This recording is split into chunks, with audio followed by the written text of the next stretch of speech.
मीरा भाईंदर महानगरपालिका हद्दीत मीरा रोड आणि भाईंदर असे दोन शहर आहेत। भाईंदर हा 90 पूर्वीचा डेव्हलप झालेला आहे आणि रिडेव्हलपमेंटचा मोठा प्रश्न मीरा भाईंदरमध्ये उत्पन्न झाला आहे। शासनाने काहीतरी चांगलं करावं पूर्ण विकासासाठी, त्यासाठी अनेक योजना आणली, पण ते योजना सर्वांना नुकसानदायक ठरली अशा प्रकारचं झालं।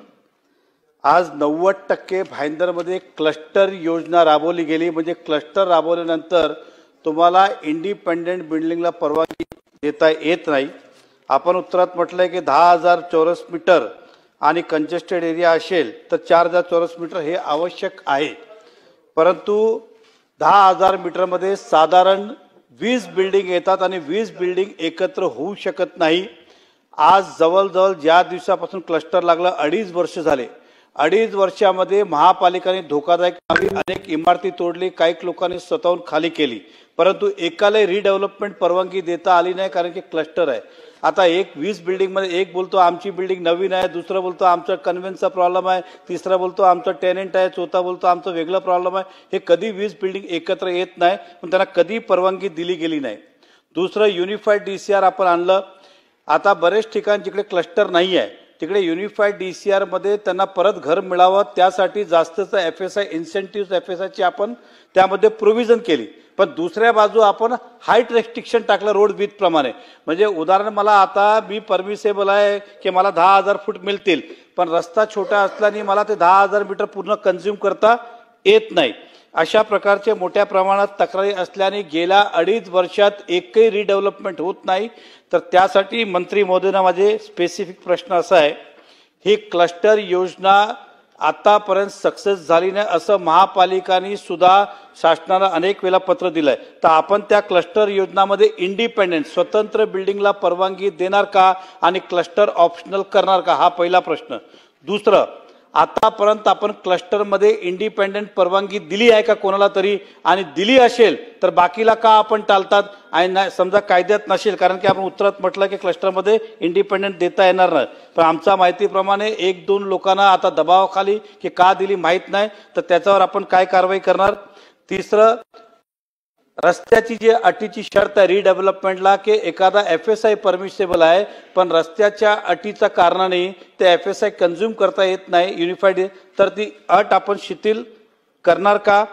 दुसरं, पोडियम आता पार्किंग कंपल्सरी केल्याने 3 माले 4 माले पोडियम करावं लागतात आणि बिल्डिंग 24 मीटर, तर बिल्डिंगचं एरिया आपण जे रेसिडेन्स एरिया तेवढंच करा, पोडियमचे एरिया त्याच्यातनं वगळणार का, असे माझे 4 प्रश्नाचं आपण उत्तर द्यावं, जेणेकरून मीरा भाईंदरच्या लोकांना नागरिकांना हे मिळतील। अध्यक्ष महोदय, क्लस्टरची जी योजना आणली अध्यक्ष महोदय, तीच याच्यासाठी आणली जेव्हा UDCPR मंजूर झाला त्यावेळेस लागू झाला, त्यावेळेस क्लस्टर अशासाठी केले गेले की छोट्या रस्त्यांवरची डेव्हलपमेंट होत नाही, एफएसआय मिळत नाही, त्याचप्रमाणे नागरिकांना बाकीच्या सोयीसुविधा देण्यासाठी क्लस्टरचा उपयोग होतो। या उद्देशाने खरं तर क्लस्टरची योजना आणली अध्यक्ष महोदय। आता सदस्यांनी जे प्रश्न त्याच्यामध्ये मांडलेले आहेत की अनेक इमारती धोकादायक झालेल्या आहेत मीरा भाईंदरमध्ये, कारण ग्रामपंचायतीच्या काळामधली बांधकामं पण आहेत, त्याच्यानंतर नगरपालिका झाली, महानगरपालिका झाली, आणि त्यामुळे अशा धोकादायक इमारतींना स्वतंत्रपणे रिडेव्हलपमेंट ह्याच्यामध्ये करता येत नाही।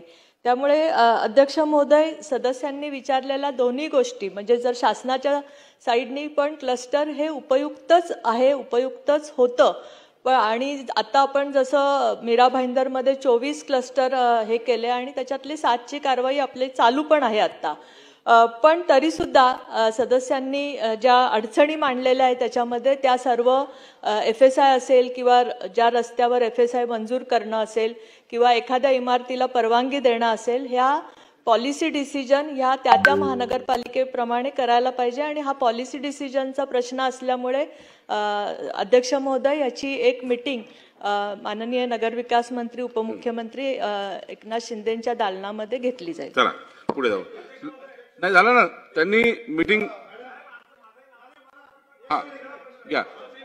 मंत्री महोदयांना प्रश्न आहे की आपण क्लस्टर असल्या कारणाने इंडिपेंडेंट बिल्डिंगला परवानगी देता येत नाही, आपण सभागृहामध्ये आश्वासित करणार का की अशा एकही इमारतीला अजूनपर्यंत परवानगी दिली नाही जे क्लस्टरमध्ये? आमच्या माहितीप्रमाणे काही ठराविक लोकांना आपल्या सोयीप्रमाणे परवानगी दिली, बाकीला नकारलं, आणि असं असेल तर संबंधित अधिकाऱ्यावर आपण काय कारवाई करणार ते आम्हाला उत्तर द्या. मंत्री महोदय.